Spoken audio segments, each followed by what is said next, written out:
morning, Seoul. Thank you to Beyond Blocks, the partners, the sponsors, as well as Hashed, for putting this opportunity together so that we can share our vision for what we're doing at DarcMatter and what we're aiming to do to build into the future. Before I get started, I want to start up with a very, very short story about how I started my professional career. I was an investment banker, but most of my career was actually spent in a state of crisis. So all of the years that I actually worked were repercussions of the American recession and then followed by the Eurozone crisis. The reason this story, I think, is significant is because unless you're really on the inside of these kind of behemoth organizations and you fully understand what actually happened in 2008, it's hard to fix it from the top down, right? You have to see it from the bottom in. And what ended up happening in 2008, which everyone in the world felt, was the effect of massive amounts of centralization and not understanding the kind of risks that that created for us, globally speaking, in all of wealth management and all of money. So how we got started is we actually worked with the SEC very closely in deregulation, in helping them deregulate so that earlier, smaller private companies could be more, could find access to capital much easily. But at the same time, deregulation wasn't just kind of blindly done. What ended up happening was people started talking about infrastructure. People started talking about none of these Wall Street kind of centralized organizations, but actually splitting it up and understanding what the platform effect meant on a global basis. So for the past 3.5 years, DarcMatter has been building one of the leading platforms that connects investors and asset managers from all around the world. Instead of relying on personal connections, instead of having to rely on your own personal banker, you're now able to access the right opportunity that's perfect for you from the comfort of your computer or your mobile app. And the industry in and of itself, everybody kind of understands that asset management is very large, but I want to give you a scale of how large these things really are. Asset management right now is in excess of $70 trillion globally, and about 60% of that is actually just in the United States, which means the rest of the world is either unserved or it hasn't been able to access the right opportunities and it's being kept in cash or it's being behind these cross-border firewalls. But at the same time, investor wealth is growing at a breakneck pace, whether it's through cryptocurrency or through traditional economic growth. We're going to see more than $220 trillion of investor wealth that needs to be addressed and protected by 2020. But at the same time, people aren't investing in stocks, bonds, and cash anymore. They're not using these traditional methodologies to preserve their wealth. They either go into cryptocurrency, they're looking for alternative assets. But how do you access any types of alternative investments, like hedge funds, venture capital, private equity, real estate? What are the traditional channels that exist today, and how can we make that even better? But an industry that's more than $15 trillion right now, so that's a small subset of the total asset management industry, it faces so many different problems today, and those kind of inefficiencies are basically what caused 2008. What caused Madoff, the Ponzi schemes. And even beyond the Madoff Ponzi scheme, actually it almost happens pretty frequently because there's no transparency in the industry. And like I said, the lack of transparency has created massive opportunities for people to be bad actors and for people not to do the right thing for that ecosystem. Because there is no incentive for me to protect the ecosystem. There's only incentive for me to profit right now. But at the same time, rules, including South Korea about ICOs or the United States about different types of stock offerings or ICO offerings, it's changing every day. And it's not like regulators are talking to each other every day to make sure that they sync up, which means that the regulations that are designed to protect investors are actually keeping them at the sidelines because it's harder for them to access these opportunities. And what's actually worse about the whole thing is that historically, for the last 30 to 40 years, all of these interactions have been done offline. Literally, I'll give you a stack of papers that you'd have to read, or you can pay your lawyer $10,000 to read it on your behalf, and then he'll sign it, and then it'll go into escrow, so the whole thing will take about 6 weeks after I've decided to make an investment, but it'll cost me 2 to 3%. to get processed, right? There is no incentive to take care of me or make the investor whole or ensure that their wealth is being grown in the most responsible way. And all of these first three things result in the fourth thing, which is an increase in compliance costs, which means these organizations or these entities that are providing you with the wealth generation capability are actually becoming more expensive. And what happens when it becomes more expensive for me to cater to a customer? I cut out the customer.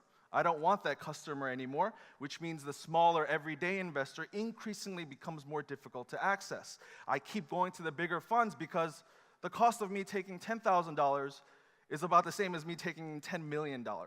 I'll just cut out my customers. So how do you create new efficiencies, and what has DarcMatter done, and how are we evolving to make it even better for investors and a more responsible ecosystem? We've created a global fintech platform that basically automates a lot of the workflow right now that's being done offline, that's being processed, where people tell you this is very complicated. These are only for the lawyers. We've automated about 70 to 80% of that workflow. That results in a direct connection between an investor and an investment product. While we work particularly within the asset management industry, that's just the beginning. The reason we focused on that was because it was the most shielded, but no one was able to effectively crack it. Because like I said before, you have to be on the inside to understand what needs to be unraveled and dismantled and then brought back together. And we're the only platform right now that's providing cross-border investment opportunity. You know, we talk about fintech, we talk about efficiencies, but what are the real efficiencies if I can't access the right opportunity from a different country because there's a geographic barrier? Right now, technology platforms are global, and financial services needs to become the same way. We went very early on to different corners of the globe to understand what are the needs for different jurisdictions, what are the different cultural norms that different investors have that we can better suit to protect them, to create a system that works for everybody. So right now we have 4 offices around the world, but we're going to be continuing to expand that as it doesn't become only our offices, but different nodes in different areas that are contributing into the blockchain system, which I'll talk about very shortly. So after 2008 and Wall Street imploding, you know, we kind of looked at the map and we said, well, is this really a problem for everybody else? Does everybody else really think that it's as bad as we think it is because we live next to Wall Street? And the answer was yes. Investors in different jurisdictions, not just the financial services, even the technology side, understood that the next evolution was not a software upgrade for the back office of JP Morgan. It was a completely different system that needed to be created from the bottom up. And that's not to say that these organizations are going to be put in the sidelines while we're working. They have to become contributing factors into the ecosystem, not standalone profiteering organizations that they are today. They have to be able to contribute to the security, to the veracity, to the transparency back to the investor, and that's what we're building out today. So why are we shifting into the blockchain? I mean, there's probably a lot of, ubiquitous reasons that we've been talking about here. Everyone here is an expert in blockchain. So I'm not going to go into some of the high-level details or the macro, but I'm going to show you our vision on what's actually happening. We're disrupting ourselves to a certain extent, but I want to talk about the specific use cases why blockchain is perfect for asset management. Manual paperwork, I can't emphasize that enough. I'm sure people have gone into banks, you fill out paperwork. Actually in Korea, it's a lot harder to do things at the bank. You need even more paperwork to get things done. And you can do mobile banking very quickly, but you'll need 9 different codes to make sure that it's secure. Everything that's manual about the asset management process is another barrier, and it's another point of failure that we need to remove by using smart contracts for that investment contract itself. The second thing, what I talked about before, we have to align the interests of those that are managing the wealth and those that are investing. There's a term called moral hazard that usually comes in financial services. It means that I, as the person managing the money, have no real incentive to protect the best interests of the underlying investor as long as I can maximize my own profit. But if you are a part of a system, a blockchain system, that forces you to contribute, that forces you to make sure that the information is correct and transparent to the investor for the lowest cost possible, you are incentivized automatically to put the interests of the participants first in addition to your own. And then the third, this is the same thing as why we want to put everything into the blockchain.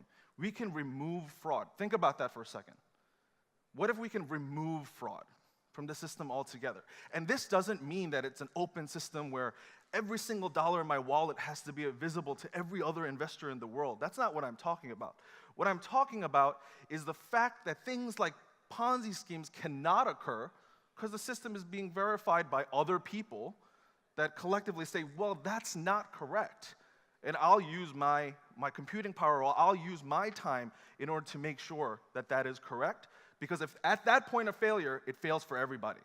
And that's how you know that the people will be able to contribute, will be aligned to the interests of both the investors as well as all the other participants that are kind of third parties right now. And then the fourth, this is what we're really excited about. If you can decrease costs and you can put information into a way that's not centralized, so you don't need third parties verifying things and you don't need audit trails, you don't need these paperwork that actually keeps a record of everything that I've done, you can decentralize and democratize access to wealth management products.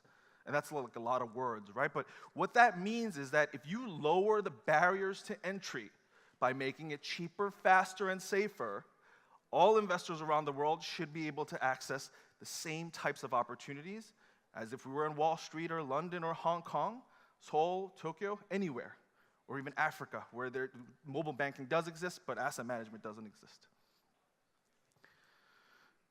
So the introduction of our concept is to tokenize this ecosystem away from the centralized platforms that exist today. We still have to connect with centralized platforms. The future of that is that the people who are using the platform are the actual participants on our system, verifying the transactions, the trades, the compliance. Everything that we need to do as an ecosystem right now goes back to the hands of the investors. And I'll talk about a few specific use cases because these are where kind of the exciting stuff happens. Subscription contracts are basically a complicated way of saying, I invested in this, and I sign, and then you wire me the money. Ironically, it's a very, very complicated process. You would think it'd be easy to send money, but a subscription process takes care of accreditation, KYC, AML, all the reps and warranties and the representations. And an investor typically gets lost and doesn't even know where to sign, and then either the deal goes bust, or they didn't realize what they were getting into when they were making the investments. All of that needs to go into the smart contract where the transaction occurs almost instantaneously. Escrow setup and release. Everyone asks me, well, why is escrow such a big deal, right? You put it in a bank wires it to you. I don't know if you've ever done an escrow transaction. Costs about $1,000 and 3 weeks to clear. My money, if I do an escrow transaction, because there's someone that has to manually verify that the money should be sent. And if they do it incorrectly, they get sued, and then you need an audit trail. All of that can happen instantaneously because the audit trail already exists in the blockchain. You never have to verify it. I, as the investor, can verify that transaction. Capital call requests, very similar to escrow. When I ask for the money that you promised to invest into the system, it becomes very, very cumbersome right now. And then there's tort issues, and people will say, well, you didn't do the thing that you said you were going to do. None of these questions actually arise when the information is verified through the blockchain. And then the last one, I always like to end up with the equal access and secondary liquidity. Not all investors are created equal. I will be the first one to admit that right now. And that's because different amounts of wealth, different amounts of risk, you need to understand that different things apply to different people. However, right now there is a very, very difficult situation for equal access because, like I said before, it costs me the same amount to deal with this type of investor as it does a very, very large investor.